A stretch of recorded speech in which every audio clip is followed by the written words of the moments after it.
this recording and the slide deck will be posted to the NCC website usually within 5 business days. Right now, all participants have joined the call. They are on mute, but we do want to hear from you. So throughout the presentation today, please drop any questions or comments that you have into the chat, and we'll try to get to as many as we can at the conclusion. So some ways to spread the best practices from today's LAN. Share your approaches and experiences via the chat. Identify how today's information could be used at your facility. Apply at least one idea from today's LAN at your facility, and commit to sharing your learnings and ideas with other colleagues. And again, use the chat.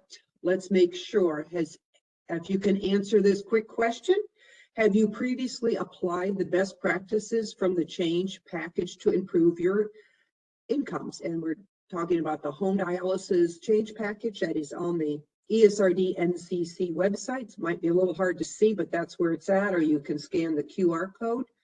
I'd love to hear from you if you've ever used it, looked at it, anything with the change package. Can you drop that into the chat real quick?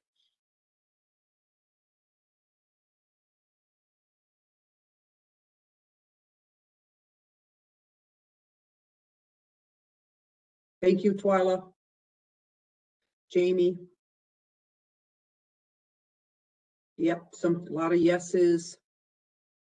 Shared. Thank you, Roma, sharing them at the facility. First time, that's okay, that's good, that's what we're here about.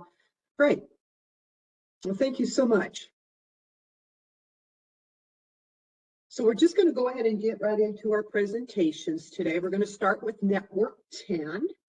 And I believe that we're going to have 2 speakers, I think, today. Is that correct? Yes, that's correct.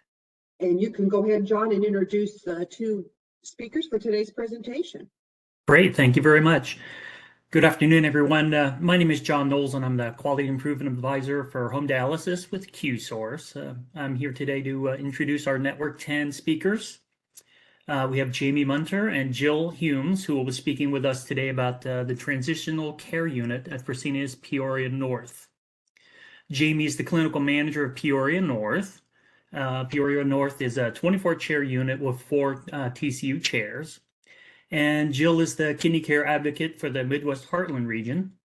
And an interesting fact about Jill, she actually donated a kidney to her sister. And that's what actually prompted her to get into the dialysis field. So Jamie and Jill, go ahead and take it away. Thank you. Thank you so much, John. A TCU unit is an in-center licensed station where in-center treatments are provided to deliver patient-centric approach to gently ease a patient into dialysis. As John said, here at Peoria North, we have 24 chairs. 4 of them are TCU chairs. The TCU exposes the patients to all the dialysis options to assist the patient in making a more informed decision about the dialysis, the mode that they want to choose. So in-house here in our unit, we have the PD cycler, and we have the next stage, and we have the T machine. So when the patients do come into the clinic, for 2 weeks, they will run on the T machine. They will be on 3 days a week between 4 and 4.5 hours. Then they go to the next stage machine where they'll be on 4 times a week, and that'll be between 2 and 2.5 hours. So they will be able to feel the difference as we know that the next stage is more, it's not quite as hard on your body. It's much more gentle. You are able to have a little bit more in your diet. So they'll be able to feel the difference between those 2 things.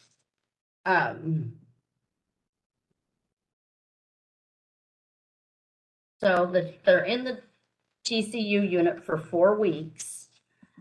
During those 4 weeks,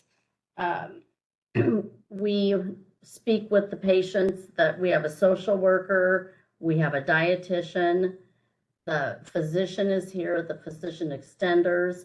the nurses. They are able to speak with the kidney care advocate when she comes out here, which is Jill. So they gain education and knowledge so that they can make the very best decision for what is best for their kidney failure.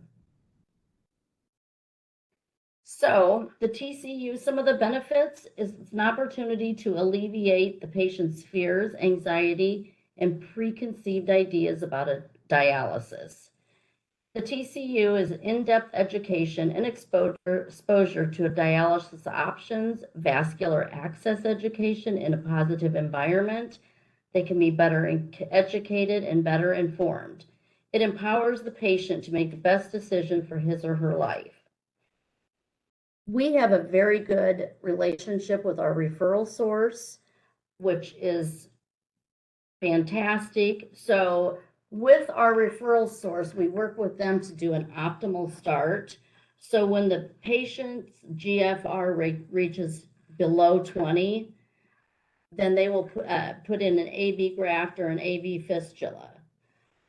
Hopefully by the time the patient's kidneys have stopped working at 15 and they come to us, that graft or fistula is ready. And we do see much more of that now that we have a relationship and bridge with our referral source. During that time, when they're waiting for their fistula or graft to mature enough, they quite often do see the KCA. You want to talk about? Yeah, I'm going to go ahead and let Jill say a few words and then I'll talk again too. So I don't know if we can advance the slide to the data. I'm not sure if we advanced. There we go. So just to go through some data about TCU versus catchments. We ran our report from December of last year to November of this year, and it shows that we had a total of 37 admissions in our catchment clinics, the Peoria downtown and the East Peoria, which are the closest to our TCU, had 8 admissions and 7. So we ended up having 71.15% of the new admissions go through the TCU. So the more people we can have go through the TCU, the more, like Jamie said, it's the soft landing into dialysis. It allows us to explain, we have fewer patients to nurse and tech ratio, so we can spend a little bit more time educating them on all aspects of dialysis and include their family in that.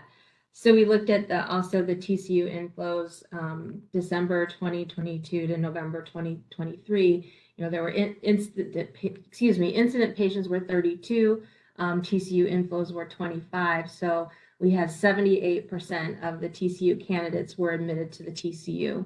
And then we had 10 outflows. And I just wanted to skip to show that the percent of TCU to home therapy outflows was 27%. If we look at our overall data from the time the TCU opened in February, and I'm sorry, there's not a heading below that bottom table, but that data is from the time the TCU opened in 2022 of February to now. There were a total of 159 incident patients. We had 139 go through the TCU, so that was an 87% of TCU candidates admitted to the TCU. I think that reflects Jamie and everyone's good relationship with the referral sources and with the hospital case managers and staff that we have here. So we look at the percentage of patients that went to home therapy was 18%. And we recognize, which Jamie's going to talk about, successes and barriers.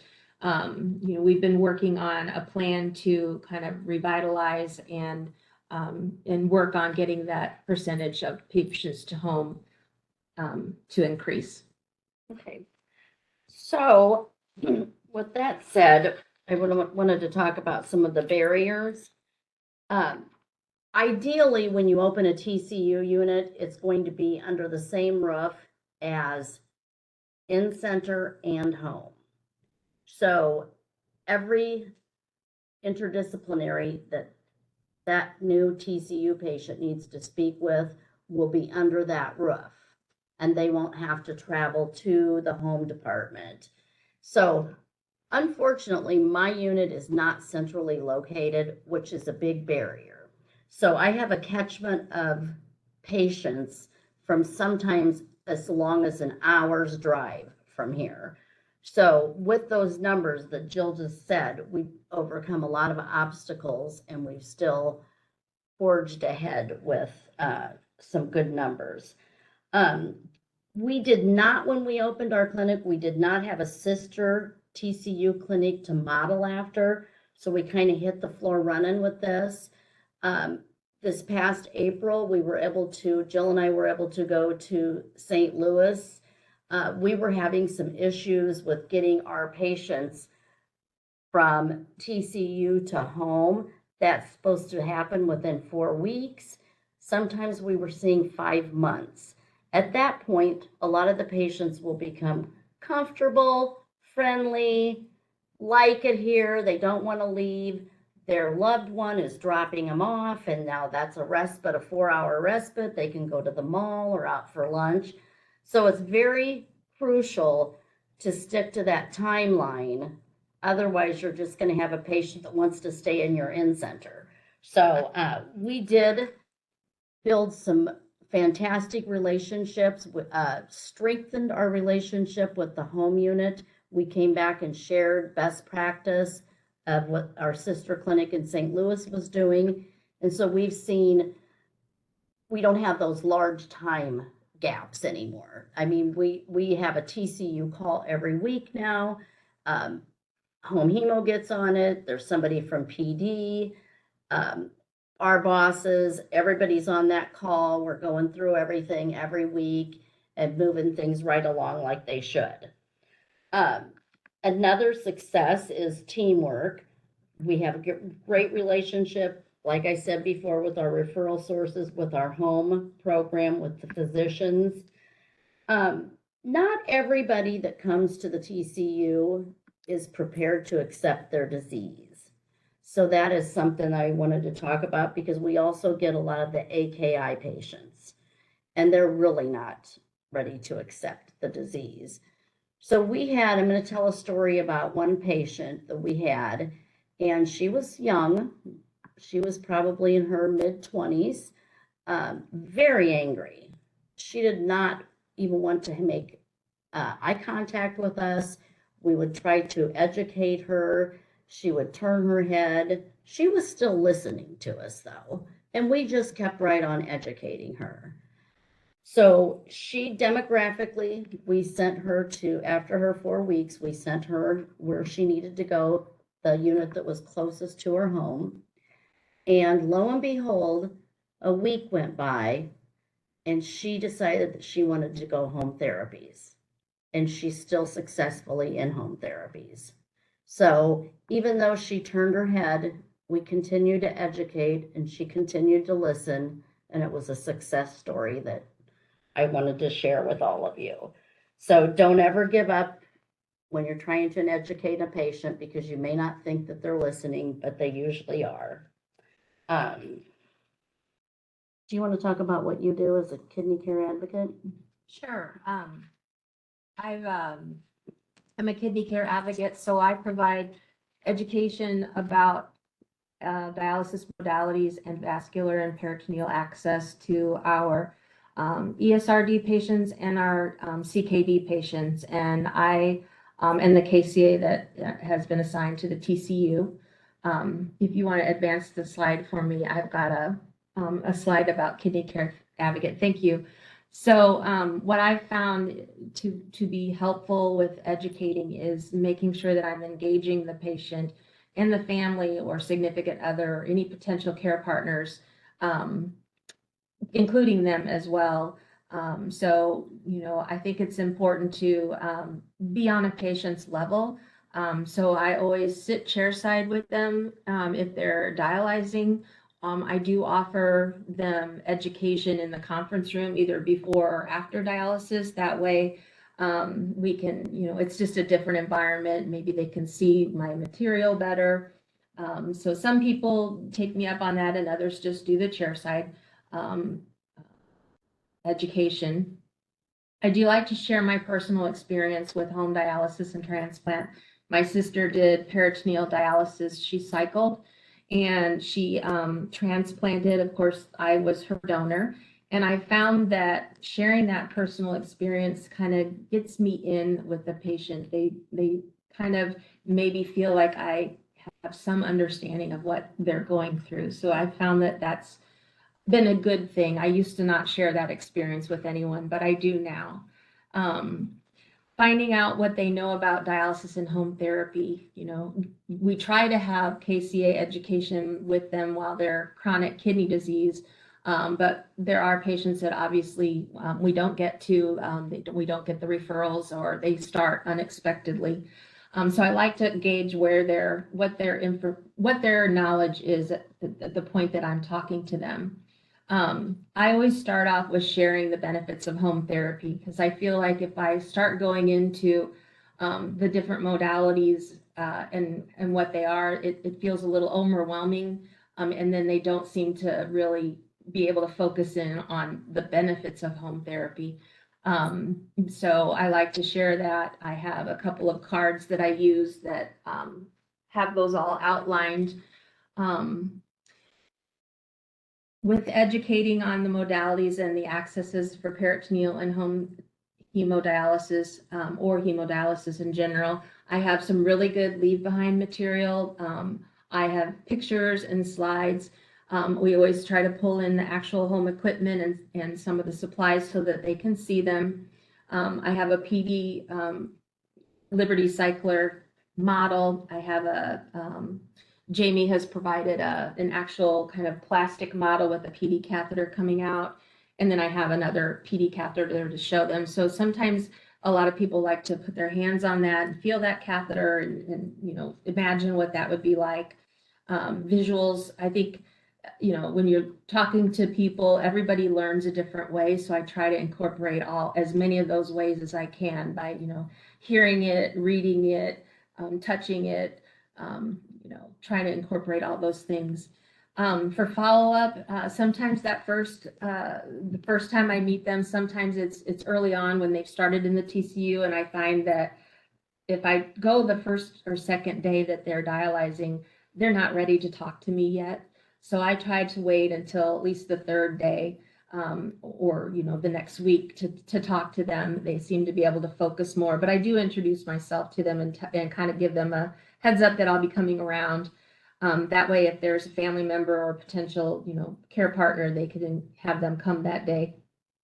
And then once I've done the education, I do my follow-up by seeing them again while they're in the clinic. Sometimes I make a phone call to involve the significant other or care partner. So as Jamie mentioned, with follow-up, we have a weekly pipeline call that Kidney Care Advocates do, where we go through all of our patients and the home team is involved in that. So we have that. We have our weekly TCU call. And then we also established a Teams group where we can go in and I give a report through Teams. So the social worker and Jamie and the nurses and the home team all can see the report of the education I did.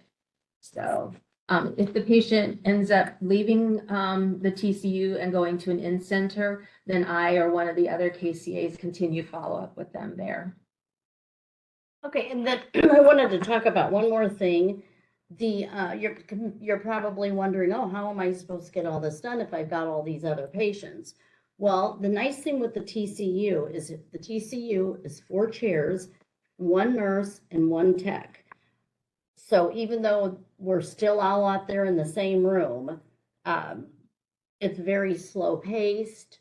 If we have a patient that knows they're going to go home, that second week, third week, we can start teaching them and their partner self-cannulation. So we can do certain things here in the unit, preparing them to go home. So it's a much slower pace. So that's all I've got. Mm-hmm. Bill? No, Yeah, unless anyone has any questions for us, we're open to questions. Thank you, Jill and Jamie. There was a question that came into my box, so I will present to you. Do patients who have been on dialysis in these facilities a year or more, are they given the opportunity to participate in a TCU? We call that, so they're already a patient in an in-center and they would like to we call that experience the difference. And what we do there is we will, a couple things. They can come to our unit, or if they would like the next stage to be brought out to where their unit is. And then that's kind of nice because other people are saying, hey, what's going on over there? What's Johnny doing? So there's two ways to do that. And we call that experience the difference. Okay, I think that helps clarify. It's not quite the full thing as somebody brand new coming into the TCU. It's a little more abbreviated. Well, there would be no reason for us to do the T machine with them because that's what they're already on. So they would be welcome to come out here, and we have had patients come here to the unit, and we'll run them for 2 full weeks on the T machine. Gotcha. Great, thank you. Because they already know what it feels like on the T machine. I meant to say the next stage. So we'll run them for the 2 weeks on the next stage, and people really comment that they can feel the difference and that they feel better on the next stage machine, and they have a little bit more liberty with they eat and drink too. Yeah. So Yeah, it's one thing to talk about the benefits of more frequent dialysis, but it's another thing to actually experience it. correct. Right, thank you. Thanks for that clarification. Absolutely. Okay, well, I think we're going to move on, and we're going to move on to Network 11, and Debbie Bowie, you wanted to introduce your guest? Good afternoon. This is Debbie Bowe from Network 11. I am driving the home dialysis project for Network 11. And doing one of my technical assistance calls, I had the privilege of meeting Terri Stafford. And talking with her, I think we talked probably for 20, 25 minutes.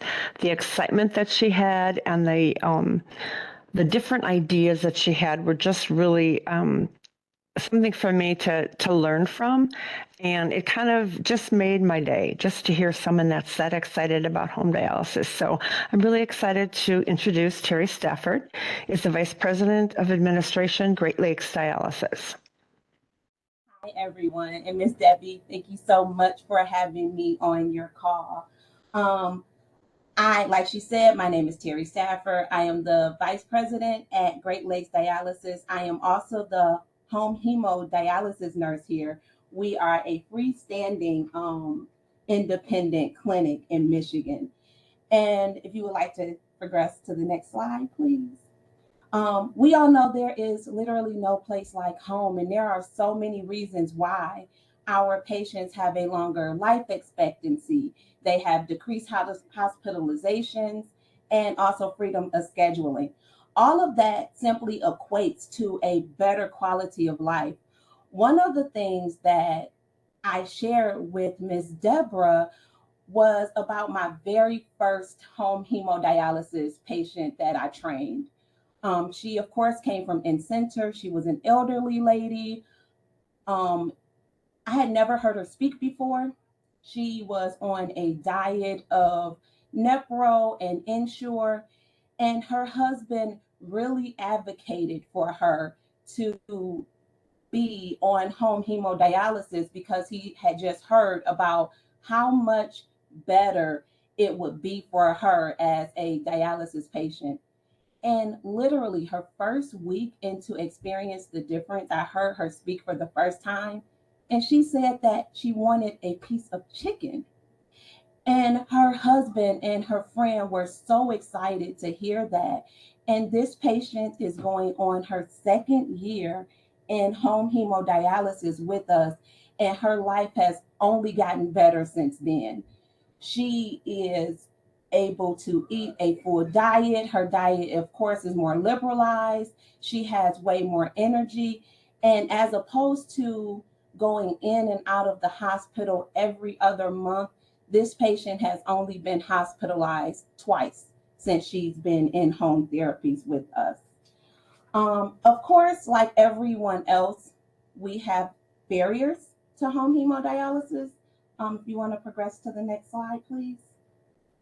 A lot of our patients have a lot of misinformation about home hemo. They think that they must have a care partner when we actually teach and train our patients to do home hemodialysis solo. And fear, of course, is a big issue that we deal with here at our clinic. They think that they are going to lose clinical support, where I just let my patients know that they're not going to lose the clinical support that they have, but instead we just give them that support in a different way. And once we continue to talk to them, educate them, let them know how much we are here. When I say we, I mean myself. We have technicians who are trained who help and go out to the patient's homes, the social worker, the dietitian, our physician. They are also the dietitian and the nephrologist. One nephrologist here actually does home visits with me. And of course, one of our greatest barriers is it is not covered by all health insurance policies, Medicaid being one of those policies. And that decreases the amount of patients that we are able to even offer home therapies to. And because of that, we like to maintain as many patients as we have in our program. And our best practices, if you will progress to the next slide, our patient-centered approach. We understand that all of our patients here are individuals and they have individual needs. And our entire care team works with all of our patients in order to meet our patients right where they are and give them exactly what they need in order to be successful in their home therapies. We also work very close with the providers at Next Stage, the Next Stage nurses and liaisons there during Experience to the Difference. And we group our patients together and we do self-care in a group setting. Not only do they gain that clinical support from us, where the nurses, if they are looking to do home therapies, we immediately, of course, start teaching self-cannulation and infection control. We also look for them to get support from one another so that they know that whatever barriers or how, if they are able to mess up, they gain that support from their fellow patients. And we have learned here that that is very important and it helps the patients feel more confident with transitioning home. One of the things that I really think is very important for our patients here is the increased follow-up care. I actually go to the patient's home the first week. Even if it is just to support them with being a smiling face, they can feel more confident setting up, or if it's helping them rearrange their area in which they're going to do their treatments, I might move a table. I could tell them, hey, let's turn the machine that way. And actually being there, that first treatment or those first couple of treatments in the home with them, it makes a world of difference to our patients here at Great Lakes. I am definitely open to any questions if you guys have any. Thank you so very much for your time. Thank you, Terri.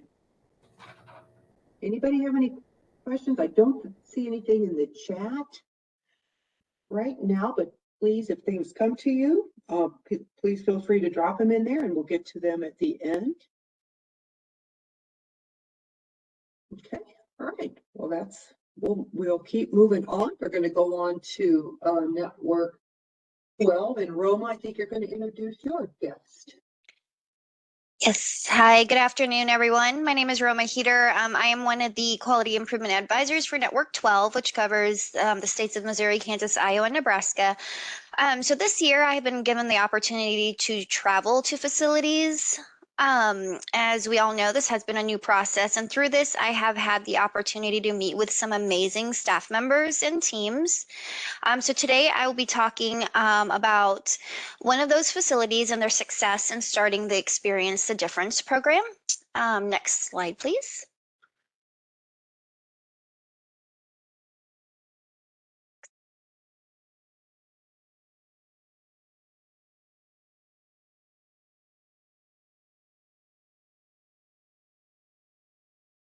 Can we go to the next slide? Thank you. Perfect. Awesome. So just to kind of give you an idea of the facility. So the facility is DaVita Rolla. So Rolla, Missouri is located at the intersection of I-44 and Highway 63. And Rolla is centrally located within the state. Less than 100 miles from St. Louis and Jefferson City, Columbia, and Springfield, and about 220 miles from Kansas City. So, given that information, you can see that it is a rural facility. So the facility has 67 in-center patients and 21 home dialysis patients. So again, we'll be talking about the Experience the Difference program that was started in 2023. Next slide, please. Thank you. So DaVita Rolla was one of my first on-site visits that was done in June. Their team was very cooperative and welcomed me with open arms. So to give you an idea of where they were at, so when we looked at their data from May 2022 to April 2023, so last year, they had a total of 5 transition to home dialysis. They originally just had the PD program. And so in June, they started the Experience the Difference program, in which they also added the home hemodialysis program with that. So Misty Schafer has been a registered nurse for 17 years and has been with DaVita since 2013. She started as a charge nurse and then was promoted as a clinical manager. She is currently the facility administrator for DaVita Rolla and has been in this role since 2021. So I will now turn it over to Misty.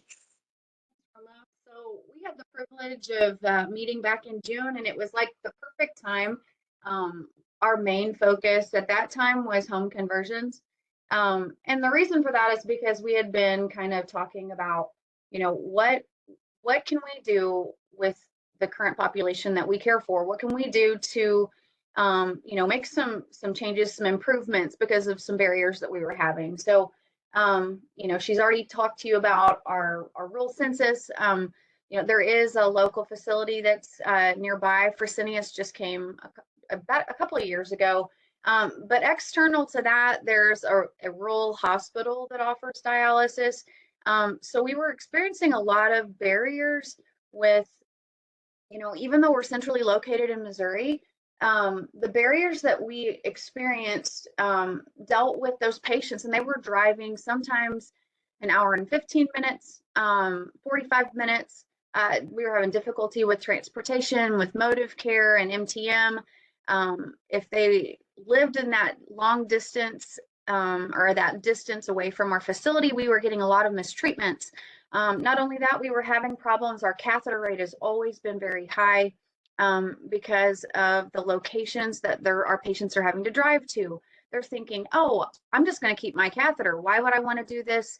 Or then they start having catheter problems and they've got all these procedures that are coming up, and it's difficult for the family and for the patient. So those were some of the main reasons that launched this. What can we do to push our patients to home?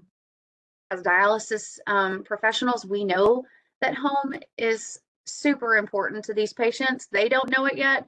And I always tell my patients when I'm educating, I'm not just feeding you a line. If it were me, I would be going to home. And so, we started looking at that. There were limited home modality training options. We did have a PD clinic.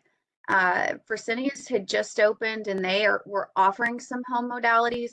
but we were still not transitioning patients as fast as we wanted to, knowing that our population and the ones that probably should be going to a home HHD modality. So again, whenever Roma and I met in June, we actually were supposed to start our ETD program in June. It was delayed a little bit with Next Stage and Baxter, which was fine. Our HHD program also actually started in June. So we wanted to start before then to try to launch that a little harder, but it worked out fine. So we started that program in June. In July, some of the ETD programs that were out there only trained like not one, but they would only train a handful of their teammates.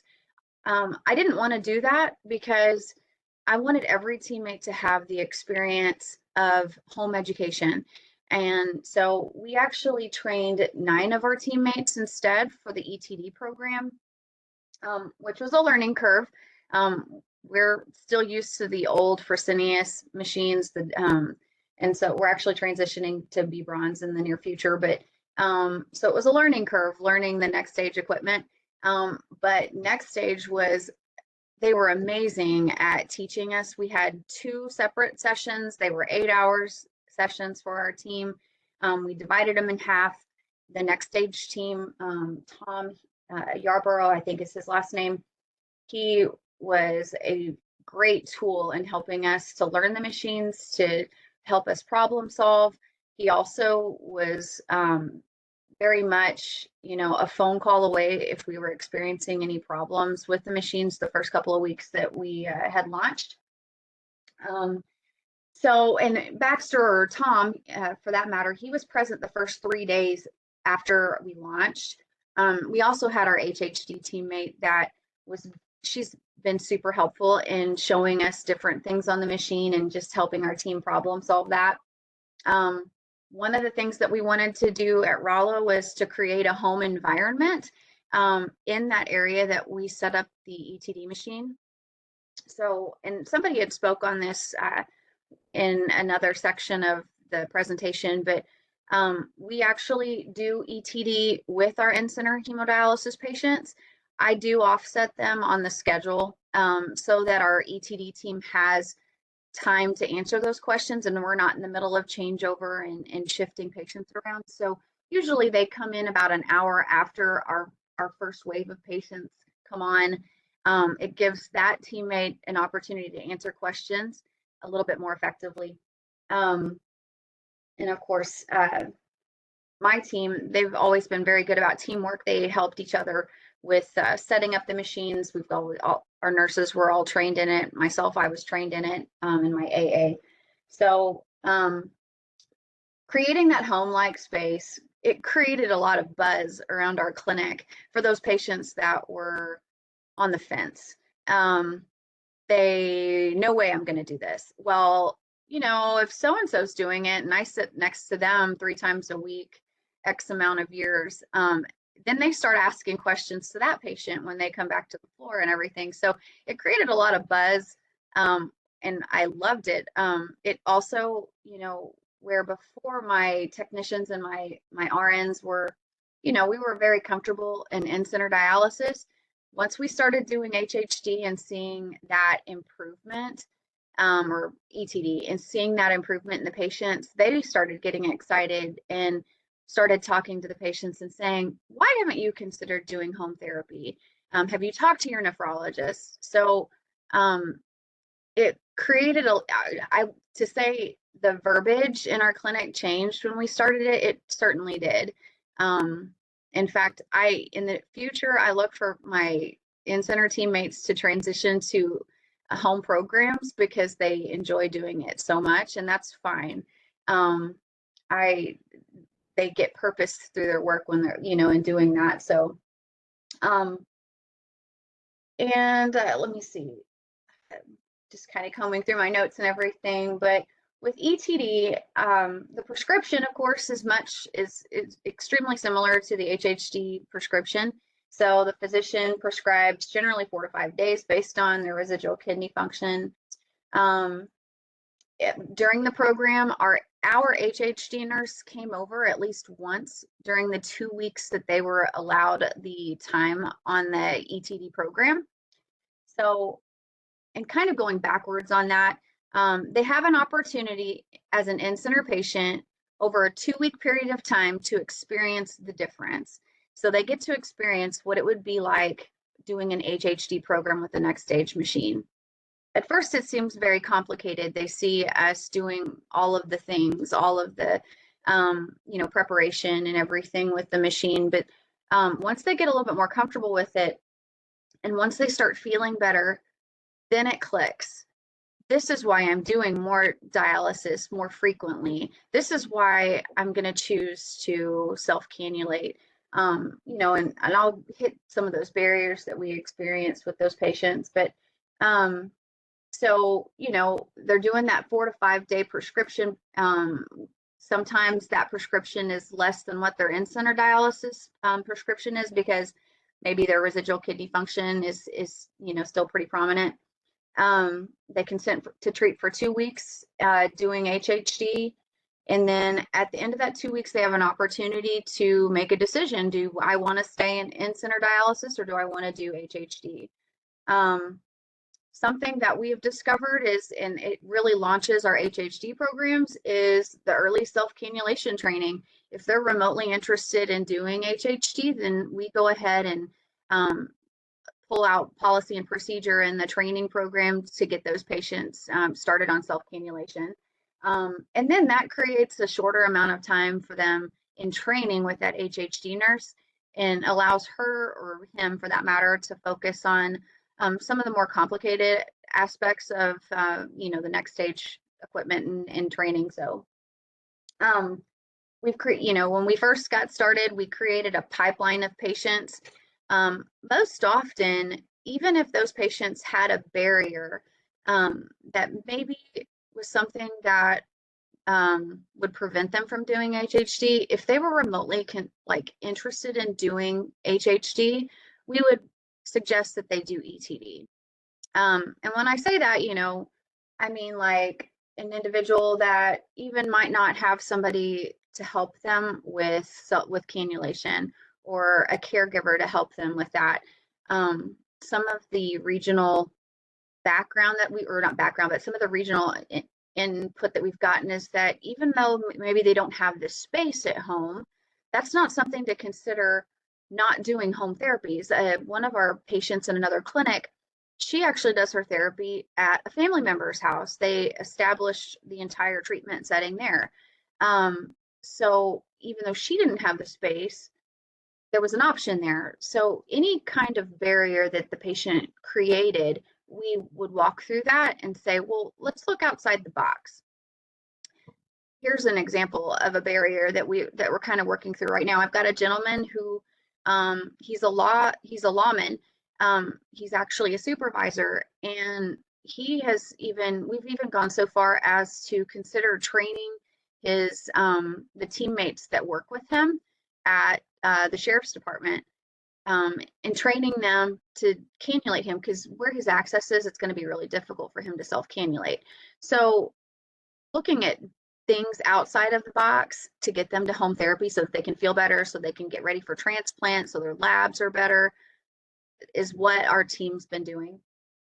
Of course, some of those basic patient barriers that we hear, this is too complicated, I don't think I can self-cannulate, I have pets, I have storage issues, caretakers. Here's the big one: why would I want to do 5 days a week when I do 3 days a week? And it's just walking through that with them and getting them to experience the difference. And then it's like, oh wow, now I know why I want to do more frequent dialysis versus 3 times a week, because that recovery rate. So that's kind of the nutshell of DaVita's or Rolla DaVita's ETD program. One of the barriers we've experienced recently is of course that lag of conversions during the holidays. So I don't currently have anybody on ETD right now, but I do have people that are going to be going into it, beginning January. The best success story that I've got, and it's going to be one of the most rarest ones, is is I've got a patient. She was actually our first HHD patient. The irony in her situation is that her husband was a PD patient a couple of years back, who also went on and got a transplant. He was very much an advocate for her to do PD, but she was not a candidate for it. So then she became the HHD patient, and he was very much, you know, already trained in infection control and all of those things to help keep her, you know, lined out, to be a good support system. So, and I say, you know, that's a rare situation, but the success behind that is I have two fantastic patient advocates. They are so willing to talk to patients about home therapies altogether, and encouraging, you know, either one or the other. And he even has a platform on transplant and what that looks like on the other side of that. So she's probably the best success story that I have. The other thing is that I've got many of the patients that we've already transitioned have contacted me and said, hey, Misty, I want to talk to patients about HHD. They need to go to HHD. If they're, you know, if they're on the fence about it, I'm more than happy to talk to them and become an advocate. So it's been a wonderful thing for Rolla, and definitely has helped us with some of those barriers that we were feeling from a rural community.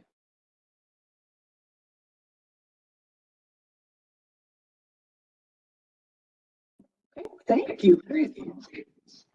Thank you, Misty. Thank you. Yeah, any questions or comments?